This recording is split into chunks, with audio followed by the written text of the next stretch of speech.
আসসালামু আলাইকুম প্রিয় আপু ও ভাইয়েরা, আশা রাখি সবাই ভালো আছেন। আলহামদুলিল্লাহ আমিও ভালো আছি। তো অনেক দিন পর ছাদে আসলাম।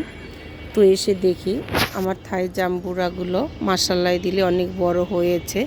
প্রতিবারই 4টা 5টা করে আসলে থাকে, কিন্তু প্রচুর ফুল এবং ফল আসে। টিকে মাত্র 4-5টা, তো এবার একটু বেশি ধরেছে দেখতে পাচ্ছি। আর এই দিকেও কিন্তু করমচা গাছে মাশাআল্লাহ দিলে অনেক ফুল ফুটেছে। এখান থেকেও এবার অনেক করমচা পাবো।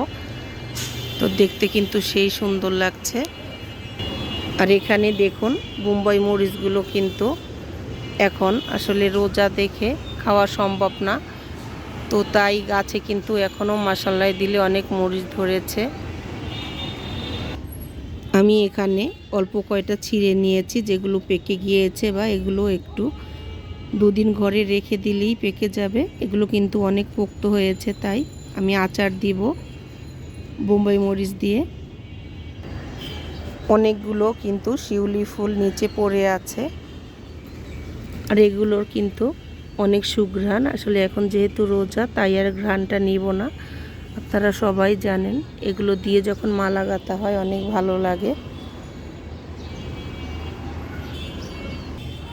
দেখুন কোথায় এসে পড়েছে। আর এই যখন বৃষ্টি আসবে, শীত শেষ হয়েছে, বৃষ্টি আসবে আসবে তখনই কিন্তু প্রতিটা গাছের নিচে দেখুন গোড়ায় এই তেলাকচু পাতাগুলো হয়ে থাকে। আপনারা কোন দেশে কি নামে চিনেন বলে যাবেন। এগুলো কিন্তু ভাজি খেতে অনেক মজা। আর যাদের ডায়াবেটিস আছে তারা তো প্রতিদিনই খেতে পারবেন। ভাজি করে, পাকোড়া করে, যে যেভাবে খান, রান্না করে অনেক মজা কিন্তু। তো এটাও কিন্তু এক ধরনের শাক, আমরা খেয়ে থাকি। আপনারা কখন খেয়েছেন কিনা জানাবেন। তো সবাই অনেক ভালো, সুস্থ ও নিরাপদে থাকবেন। আল্লাহ হাফিজ।